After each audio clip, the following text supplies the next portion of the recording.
हाय, मेरा नाम रिया है और हम सब फ्रेंड्स हैं। हाय, मैं सीमा। हाय, मैं प्रिया। हाय, मैं पिंकी।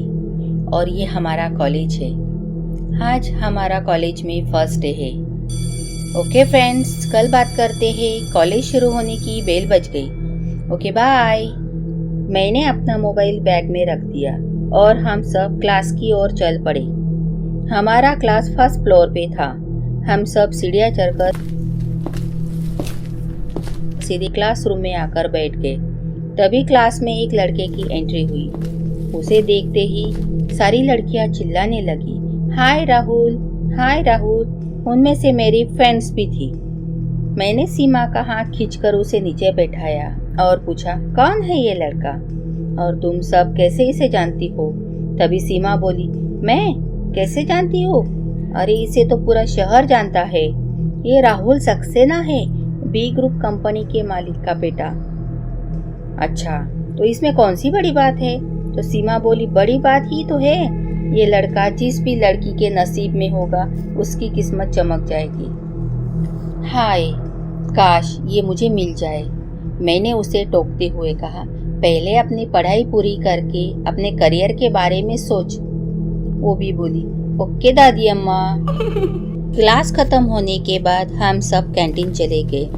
वहाँ लंच करते करते हम सब ने बहुत बातें की, बहुत एंजॉय किया और लंच खत्म करके क्लास की ओर बढ़ गए। मैं जैसे ही क्लास में एंट्री कर रही थी तभी सामने से राहुल आ गया और हम टकराते टकराते बच गए। उसने मुझे सॉरी कहा पर मैंने उसे इग्नोर कर दिया। शायद उसे ये मेरी बात खटक गई। मैं जैसे आगे बढ़ी वो पीछे से बोला, ओ हेलो, ये क्या बात हुई? तुम खुद को क्या समझती हो? तुम जैसी लड़कियां रोज मेरे आगे पीछे घूमती है। मैंने भी उसे करारी आवाज में जवाब दिया, घूमती होंगी पर मैं उनमें से नहीं हूँ, समझ गए हो या समझा दूँ? तभी प्रोफेसर क्लास में आ जाते हैं और क्लास शुरू हो जाती है। दूसरे दिन फिर हम कॉलेज आ जाते हैं। जैसे ही मैं क्लास में एंट्री करती हूँ तभी राहुल घुटनों के बल बैठकर एक लाल गुलाब मेरी ओर करके मुझे प्रपोज करता है। मुझे उस पर बहुत गुस्सा आता है और गुस्से में मैं वही गुलाब तोड़कर उसके मुंह पर फेंक देती हूँ और बेंच पे जाके बैठ जाती हूँ। सब लड़के और लड़कियाँ मेरी तरफ हैरानी से देखते हैं और कहते हैं, कितनी बेवकूफ़ लड़की है ये कि राहुल जैसे लड़के का प्रपोजल ठुकरा दिया। तभी सीमा, प्रिया और पिंकी मेरे पास आकर कहती है, तू पागल हो गई क्या? अरे वो राहुल सक्सेना है, पता भी है क्या कौन है वो? शहर की सारी लड़कियां उस पे मरती है और उसने तुझे प्रपोज किया और तूने उसको ठुकरा दिया। मैंने उसकी बात बीच में ही काट दी और कहा, होगा वो बड़े बाप का बेटा, मुझे क्या, मैं यहाँ पढ़ाई करने आई हूँ, ना कि ये सब करने। फिर रोज़ यही सिलसिला बन गया। वो रोज़ मेरे सामने एक गुलाब करता, मैं उसे तोड़ देती। ऐसे करते करते कॉलेज ख़त्म होने को आया। कॉलेज के आखिरी दिन फेयरवेल पार्टी में वो मेरे सामने लाल गुलाब लेके आया।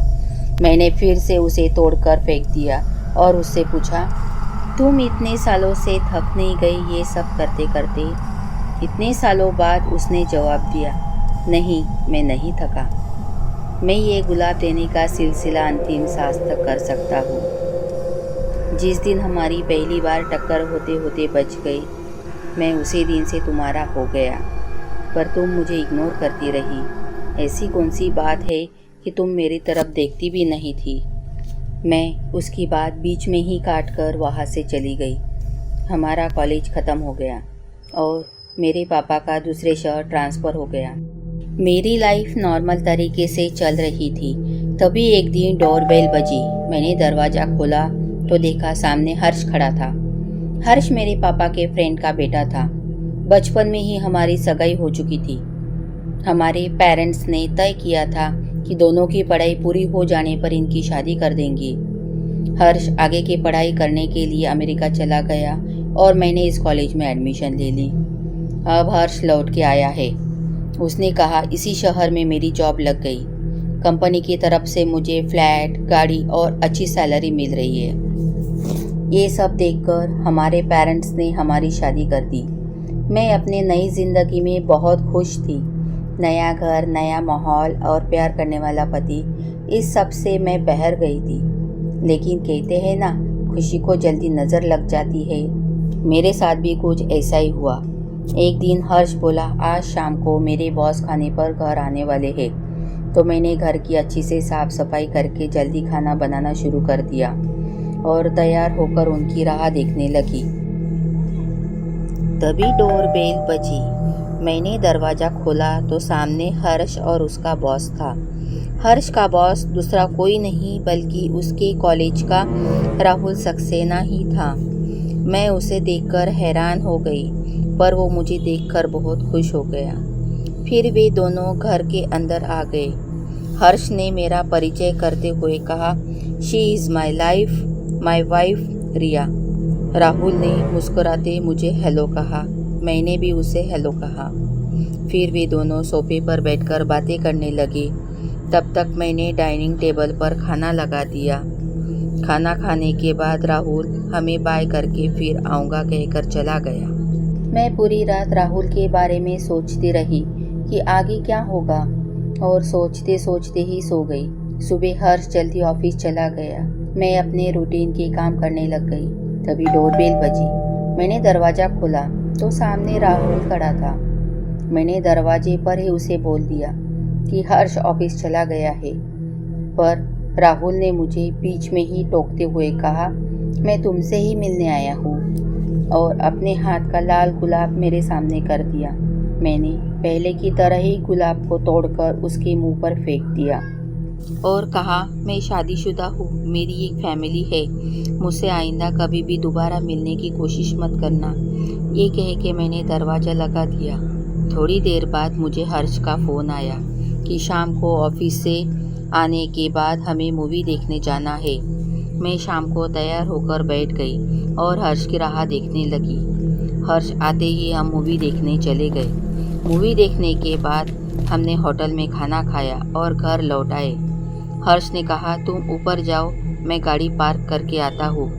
मैं ऊपर आ गई और चाबी से दरवाज़ा खोला तो सामने झूले पर राहुल बैठा हुआ दिखा। मैं गुस्से में उसके पास गई और उसे वहाँ से जाने को कहा, पर उसने लाल गुलाब मेरे सामने कर दिया और मैंने हमेशा की तरह उसे तोड़ दिया। पर इस बार लाल गुलाब तोड़ते ही मेरे हाथों में खून ही खून हो गया। मैं ज़ोर ज़ोर से चिल्लाने लगी। तभी हर्ष ऊपर आया और उसने मुझे गले लगाया और पूछा, क्या हुआ? मैं कुछ बोलती उसके पहले ही सामने देखा तो ना ही राहुल खड़ा था और ना ही मेरे हाथों में खून था। मैं बहुत डर गई थी। दूसरे दिन हर्ष को उसके फ्रेंड का फ़ोन आया कि कल शाम को बॉस का एक्सीडेंट हो गया और बॉस चल बसे।